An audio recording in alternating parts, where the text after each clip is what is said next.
مرنے کے بعد روح کیا کیا دیکھتی ہے؟ روح کا سفر، برزخ کی تفصیل اور نیک اعمال کی اہمیت پر روشنی۔ بسم اللہ الرحمن الرحیم۔ السلام علیکم ورحمۃ اللہ وبرکاتہ۔ ناظرین کرام، آج کی ویڈیو روح کو جھنجھوڑ دینے والی ہے۔ ہم آپ کو روح کے سفر برزخ کی حیرت انگیز تفصیلات بتائیں گے، جہاں فرشتوں کی ملاقاتیں ہیں، آسمانوں کی منازل اور اعمال کے اجر و جزا و سزا کے مراحل کا ذکر ہے۔ ناظرین کرام، کیا یہ محض قصہ ہے یا ہمارے اعمال کا حقیقی عکس جانیں گے کہ کس طرح روح دنیا چھوڑتے ہی ایک نئے عالم میں داخل ہوتی ہے، اور وہ مناظر جو انسان کو اپنے رب کے سامنے شرمندہ یا سرفراز کر سکتے ہیں، ایک ایسا بیان ہے جو دل کو جھنجھوڑ کر آخرت کی تیاری پر غور کرنے پر مجبور کر دے گا۔ اگر آپ کو یہ ویڈیو پسند آئے تو براہ کرم ہمارے چینل کو سبسکرائب کریں، ویڈیو کو لائک کریں اور اپنی قیمتی رائے کمنٹ سیکشن میں دینا نہ بھولیں۔ تو چلتے ہیں آج کی ویڈیو کی طرف۔ تمام تعریفیں اسی اللہ کے لیے ہیں جس نے بڑے بڑے ظالم اور جابر لوگوں کی گردنیں موت سے موڑ دی، اور اونچے اونچے تختوں پر اکڑ کر بیٹھنے والے بادشاہوں کے کمرے موت سے توڑ دیں، اور بڑے بڑے خزانوں کے مالکوں کی ملکیت موت سے ختم کر دی۔ یہ سب لوگ ایسے تھے جو موت کے ذکر سے بھی نفرت کرتے تھے، لیکن اللہ کا وعدہ موت کا وقت آیا تو ان کو گڑھوں میں ڈال دیا گیا اور اونچے محلوں سے زمین کے نیچے پہنچا دیا۔ بجلی اور کمکموں کی روشنی اور نرم بستروں سے قبر کے اندھیرے میں پہنچا دیا، اور غلاموں اور باندیوں سے کھیلنے کے بجائے زمین کے کیڑوں کے حوالے ہو گئے، اور دوستوں کی مجلسوں کے بجائے تنہائی کی وحشت میں گرفتار ہو گئے۔ بس کیا ان لوگوں نے کسی مضبوط قلعے کے ذریعے موت سے اپنی حفاظت کر لی؟ اس سے بچنے کے لیے کوئی دوسرا ذریعہ اختیار کر لیا؟ پس وہ ذات پاک ہے جس کا کوئی دوسرا شریک نہیں، اور ہمیشہ رہنے کے لیے صرف اسی کی تنہا ذات ہے، کوئی اس کا مثل نہیں۔ محترم بزرگوں، عزیزوں، ہم میں سے سب سے لوگ یہ سمجھتے ہیں کہ انسان جب مرتا ہے وہ قبر میں دفنا دیا جاتا ہے تو وہ گل سڑ کر مٹی میں مل جاتا ہے اور ہمیشہ کے لیے ختم ہو جاتا ہے، اور اس کی کوئی چیز باقی نہیں رہتی، اور مرنے کے بعد اسے کسی اور چیز کا سامنا نہیں کرنا پڑتا۔ میرے بھائیو، یہ بڑی خطرناک غلطی ہے۔ حقیقت یہ ہے کہ انسان مرنے کے بعد ایک نئی زندگی میں داخل ہوتا ہے۔ یہ زندگی برزخ کی زندگی کہلاتی ہے، اور برزخ کے بعد آخرت کی زندگی ہوگی جو ہمیشہ رہے گی، کبھی ختم نہیں ہوگی۔ سورۃ کوثر کے اہم مقاصد یہ ہیں کہ ہر شخص کو چاہیے کہ وہ دنیاوی زندگی اور اس کے وقتی آرام کو اپنی منزل مقصود نہ سمجھے، کیونکہ اس دنیاوی فانی زندگی کے بعد ایک ایسی زندگی شروع ہونے والی ہے جہاں کبھی موت واقع نہیں ہوگی، جہاں کی راحت اور سکون کے بعد کبھی کوئی تفصیل نہیں ہوگی، تکلیف نہیں ہوگی۔ قرآن حدیث کی روشنی میں ہر مسلمان کا یہ ایمان و عقیدہ ہے کہ ایک دن ایسا ضرور آئے گا جب دنیا کا سارا نظام ہی درم برہم ہو جائے گا، آسمان پھٹ جائے گا، سورج لپیٹ دیا جائے گا، ستارے ٹوٹ ٹوٹ کر گر پڑیں گے، اور حضرت آدم علیہ السلام سے لے کر دنیا میں آنے والے تمام جن و انس کو اللہ کے دربار میں ایسی حالت میں حاضر کیا جائے گا کہ ہر نفس کو صرف اور صرف اپنی ذات کی فکر ہوگی کہ اس کا نامہ اعمال کس ہاتھ میں دیا جائے گا۔ اس کے بعد انہیں دنیاوی زندگی کے اعمال کی جزا سزا دی جائے گی۔ اس دن کو یوم القیامہ کہا جاتا ہے۔ قرآن و حدیث میں اس دن کی سختی اور ہولناکیوں کو بیان کرتے ہوئے فرمایا گیا ہے کہ قیامت کا دن 50,000 سال کے برابر ہوگا۔ قرآن کریم میں تقریباً 80 جگہوں پر یوم القیامہ کا لفظ استعمال ہوا ہے، اور یوم الآخر جیسے الفاظ کا ذکر قرآن کریم میں کئی مرتبہ ہوا ہے۔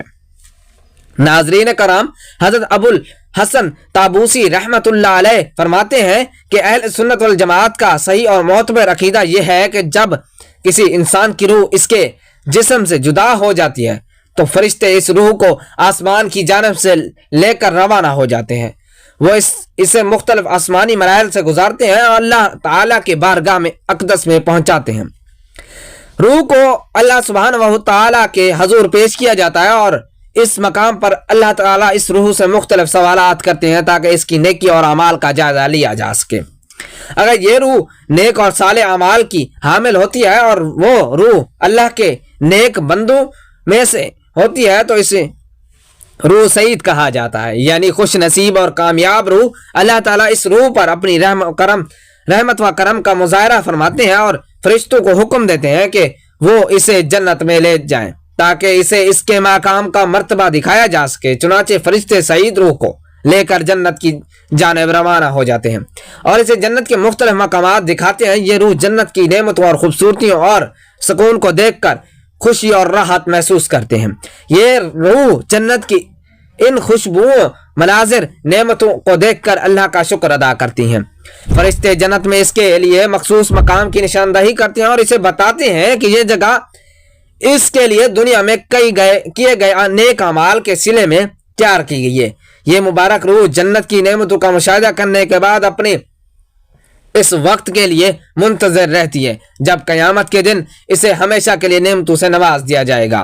یہ اللہ کی طرف سے روح کے لیے ایک رحمت اور خوشخبری ہوتی ہے جو اس کی رضا اور خوشنودی کی علامت ہوتی ہے۔ ناظرین کرام، جب میت کو غسل دیا جا رہا ہوتا ہے تو اس وقت اس کی روح کو کچھ دیر کے لیے واپس لٹا دیا جاتا ہے تاکہ وہ اپنے جسم کے قریب موجود علماء اور بزرگوں کے بیانات کے مطابق میت کی روح کو غسل کفن کے دوران جسم اور کفن کے درمیان رکھا جاتا ہے۔ اس لمحے میں میت اپنے ارد گرد کے ماحول سے کسی حد تک آگاہ ہوتی ہے۔ جب میت کو غسل دیا جائے اور اسے کفن پہنا دیا جائے تو اس کی روح جسم کے قریب موجود ہوتی ہے۔ جیسے ہی جنازہ اٹھایا جاتا ہے، میت کی روح لوگوں کی باتوں کو سن سکتی ہے اور وہ غور کرتی ہے کہ کون اس کے بارے میں اچھے خیالات اور تعریفیں کر رہا ہے اور کون بری باتیں کر رہا ہے۔ یہ وقت ایسا مرحلہ ہوتا ہے جس میں میت کو اپنی زندگی کے اثرات اور اعمال کے بارے میں اندازہ ہو جاتا ہے، کیونکہ وہ محسوس کر سکتی ہیں کہ لوگ اس کے بارے میں کیا سوچتے ہیں۔ پھر جب میت کو قبرستان پہنچا دیا جائے اور نماز جنازہ ادا کی جاتی ہے تو ایک اہم مرحلہ آتا ہے۔ دفن کے بعد میت کی روح کو دوبارہ مکمل طور پر جسم میں لوٹا دیا جاتا ہے۔ یہ غیر معمولی لمحہ ہوتا ہے جب میت کو قبر میں بیٹھا دیا جاتا ہے۔ اس حالت میں اس کی روح اور جسم کا دوبارہ اتصال ہوتا ہے، وہ ایک نئے امتحان کے لیے تیار کی جاتی ہے۔ اسی وقت دو فرشتے جنہیں منکر اور نکیر کہا جاتا ہے اس کے پاس آتے ہیں۔ یہ فرشتے اس سے سوالات کرتے ہیں تاکہ اس کے ایمان، اعمال اور زندگی کے بارے میں آزمائش لی جا سکے۔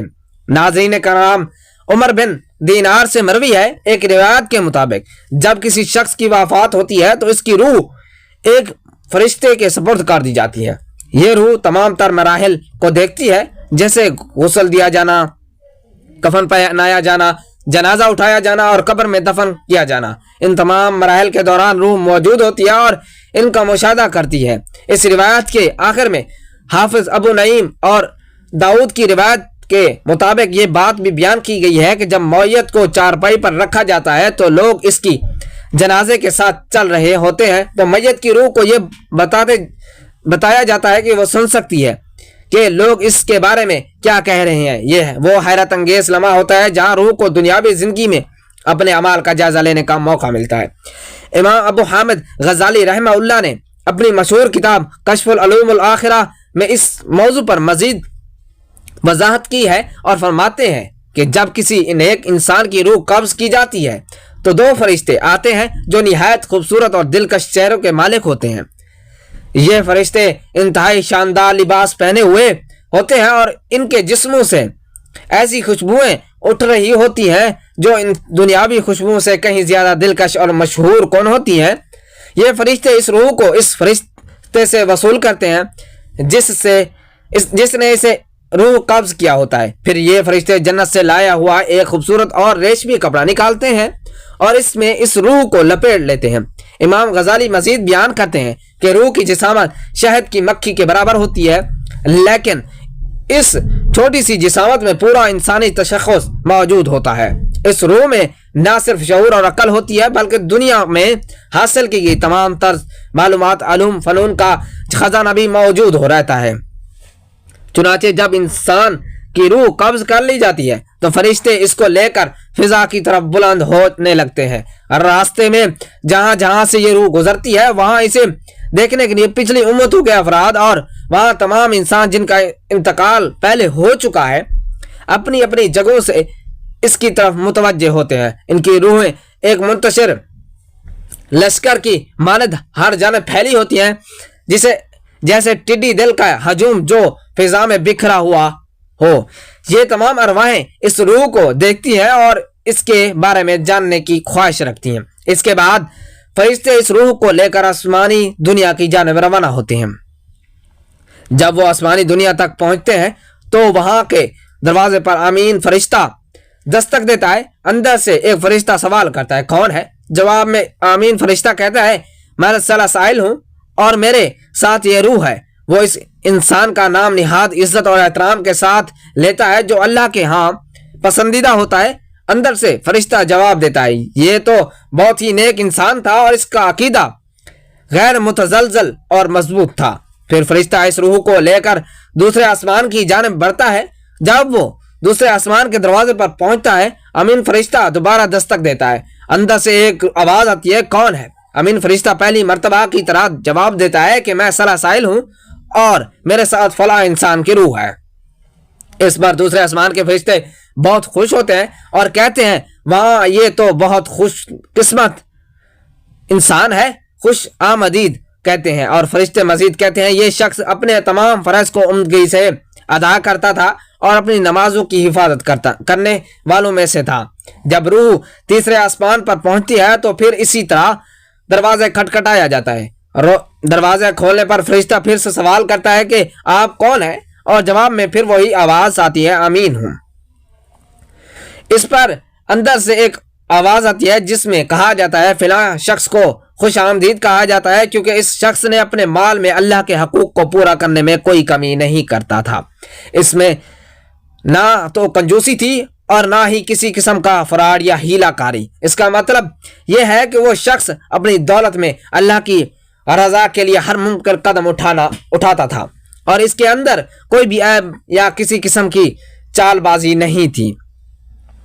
اسی طرح جب وہ جو چوتھے آسمان پر پہنچتے ہیں تو وہاں بھی ایک دروازہ کھٹکھٹایا جاتا ہے۔ دروازہ کھولتے وقت پھر سوال کیا جاتا ہے کہ آپ کون ہیں؟ اس پر وہی جواب آتا ہے کہ امین ہوں، اور پھر اندر سے خوش آمدید کی آواز سنائی دیتی ہے۔ وہاں موجود فرشتہ مزید کہتا ہے کہ یہ شخص روزہ رکھتا تھا اور بہت اچھے طریقے سے رکھتا تھا۔ اس کے روزے نہ صرف اس نے فرائض سمجھ کر رکھے بلکہ اس روزوں کی حالت میں وہ حرام کرنے سے بچتا تھا اور نہ ہی وہ اپنے روزے کے دوران بےہودہ اور گناہگار کاموں میں ملوث ہوتا تھا۔